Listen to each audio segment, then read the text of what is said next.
akudido wono fibino huo edo wenwe amadona mauton kakashe mavo mido to mi lo ba monu kunu jama egbe on degbe boda okuku de kusana gbazanto me o do ite gbazanto e doro maume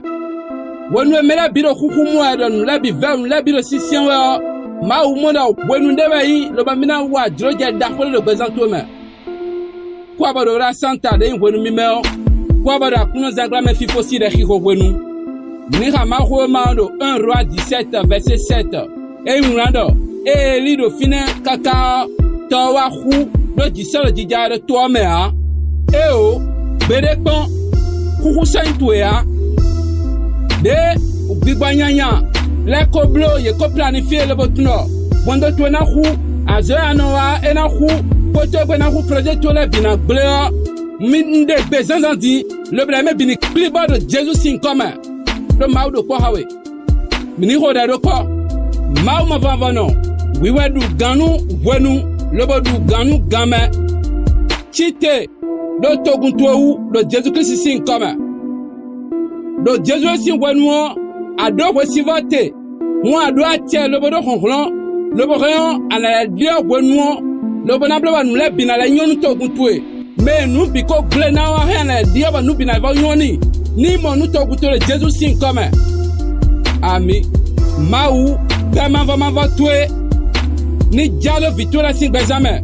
nu di gwaji yoton ni jalo bazan etomenu yeni nu kon le Jesus Christ sin commun ami dide atiloko ididolo totogbon simono bwedo ya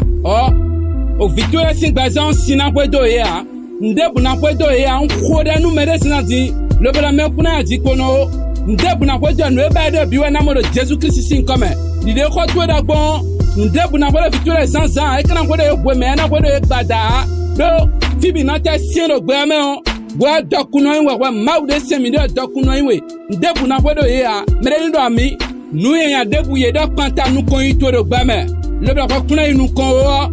nko de zanzandi le do bini big ble do Jesus Christ sin ko ron me ami ple me yan debu de koblo fi debu e sin kono loboblo lobodo wa da question ni ko akusado nu kon yo wa so amodo mi ko ja ijeji be wa pachawe e pe zanzandi on degbe do Jesus Christ sin come on yana dure dia wiyan wa na yeton do Jesus sin come di de ho ma oton logbon nukun dido ko nukun yi akona do tero bezanto me do Jesus Christ sin come ami fifani